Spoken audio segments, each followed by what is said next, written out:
Une masse de chair dans le corps. Dans le corps, il y a une masse de chair qui pèse 300 grammes et qui mesure 12 cm de long pour l'homme adulte. C'est le cœur.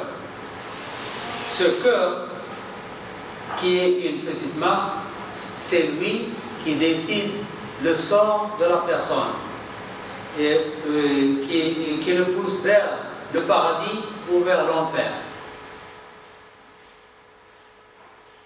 Alors, ce cœur ne cesse de battre du moment où le fœtus est dans l'utérus de sa mère, à l'âge de 3 mois, il commence à battre. Il commence à battre et il ne s'arrête de battre jusqu'au dernier souffle. Lorsque la personne meurt, il ne s'arrête pas. Même s'il est découpé, il est amputé, il est sorti du corps et posé sur la table dans l'opération cardiaque, on peut enlever le corps, le cœur. On peut enlever le cœur et le poser sur la table et faire des opérations. Il commence à battre. Il continue à battre. Il ne s'arrête pas. Il ne s'arrête que lorsque le dernier souffle est sorti. Avec le dernier souffle. Quand l'âme sort, là, le cœur s'arrête de battre. Ce qui est miraculeux dans la sagesse d'Allah, c'est que toutes les cellules du corps meurent et changent et se génèrent constamment, excepté les cellules du cerveau, y compris les nerfs, parce que les nerfs appartiennent au cerveau, et les cellules du cœur. Deux organes qui ne changent pas pendant toute la vie, ce sont les cellules des nerfs, du cerveau et les nerfs, et les cellules du corps.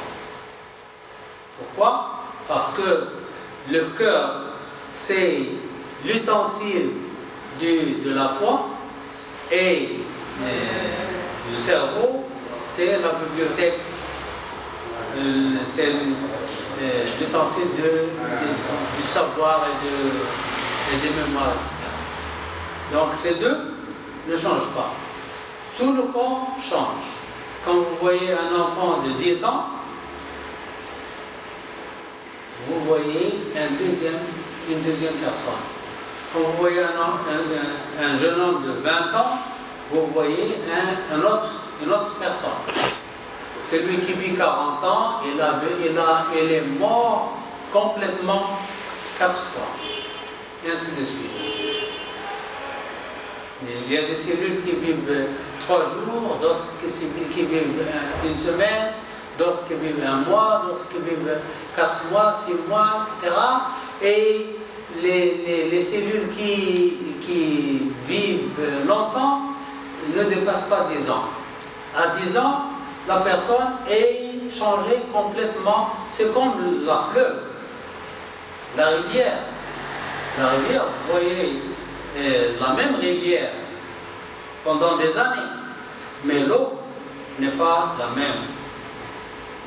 La rivière, la forme de la rivière ne change pas, mais l'eau, si vous posez une feuille d'arbre dans l'eau, vous voyez qu'elle est partie.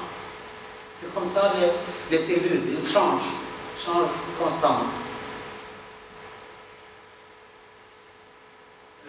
Au cas où une partie se détériore, si une partie du cœur ou du cerveau se détériore, elle ne change pas. Si une cellule du nerf est morte, elle ne change pas. Si une cellule du cœur est morte, elle ne change pas. Mais le reste du corps change.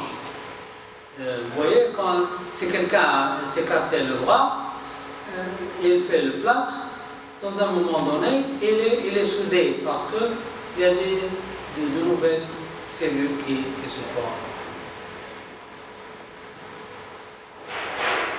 Les ulama de la religion ont divisé le cœur en 3 parties.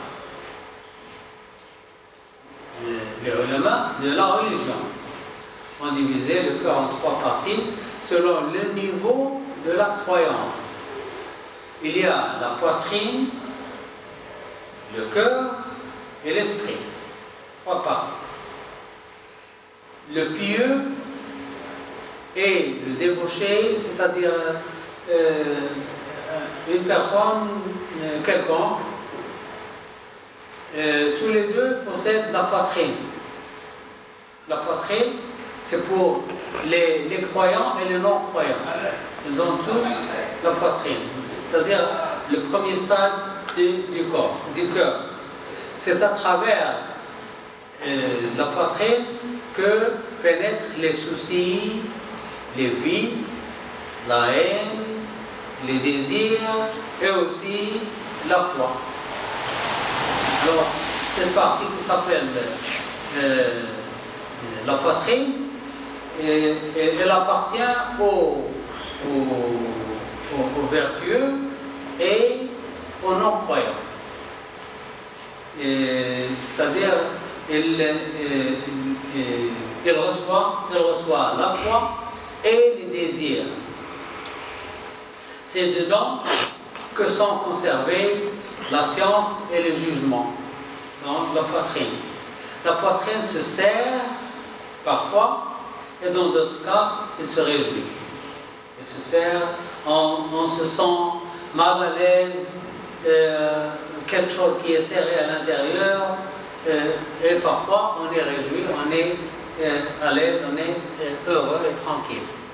Quand cette poitrine se serre, cette poitrine du corps, du cœur se serre, la poitrine, la cage thoracique, la poitrine ici, se serre aussi.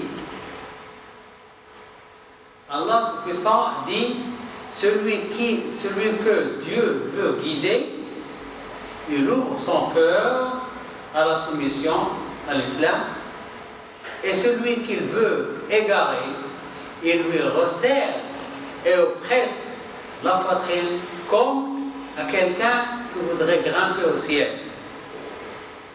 Alors, un fidèle, un musulman, un fidèle est toujours heureux parce que Allah subhanahu wa ta'ala l'a guidé vers le chemin du bonheur. Et celui qui s'éloigne d'Allah, il est toujours mécontent, même s'il est